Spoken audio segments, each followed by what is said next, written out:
Hello, today I'm going to do a review of Mary Poppins by P.L.Travers. I'm holding this up like Simba from The Lion King, like, Mary Poppins. So this is Mary Poppins by P.L.Travers, and I absolutely loved this book. I did not expect to love this book because I'll make a little confession here. I didn't like the Disney Mary Poppins film. I remember thinking nothing happened, everyone was a bit too nice, and I didn't really see the point of the film, and I didn't particularly like it, to be fair with you.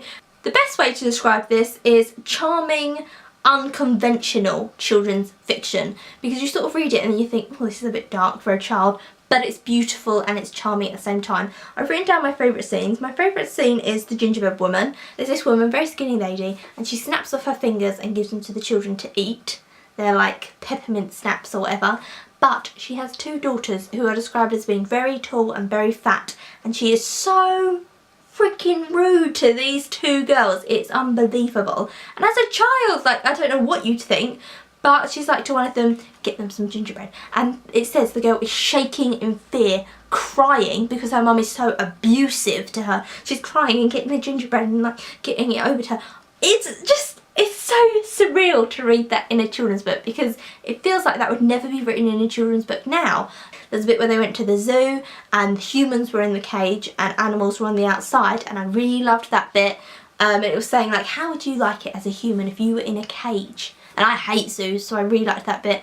And then the otter was saying to Jane, the little girl, get in there and swim for some orange peel that you don't really want. And Jane was like, I don't want to, I don't know how to swim. And the seal was saying, well, nobody asked me whether I want to or whether I can swim, they just push me in. And children would be like learning from this book without even realising that they are. Because I find a lot of stories, they're like, at the end they're like, and the moral is, and then they like spread it out for children what the basic truth is, but this was sort of riddled within it. It's very well known that P.L.Travers, who wrote Mary Poppins, didn't like the Walt Disney film. She really didn't like it and she complained to Walt Disney. Basically she gave him the rights to Mary Poppins, but only if she could have sort of control, so he would have to film something and show it to her and she would have to approve it. Walt Disney said yes, I'll do that, and he didn't. So she really didn't like it. I understand, because the book is a million times better than the film.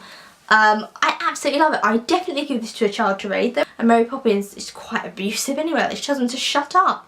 They're like, oh, Mary Poppins, I was just wondering, shut up. Like, she's abusive. She is quite rude. So after something happens, so they say, oh, the zoo last night. She goes, we weren't at the zoo. And they go, Mary Poppins, we were all at the zoo. There were humans in the cage, and we were talking to the lion and the bear. And Mary Poppins is like, a respectable woman like me in the zoo. No, you must be mistaken. And so she never admits to it, and I absolutely loved that bit of it. Absolutely one of the best books I have read this year, and I think at the end of the year this will be in my like top 14 books of 2014 for sure. You should go and read Mary Poppins and subscribe if you like this video, and I'll see you very soon. Thanks for watching. Bye!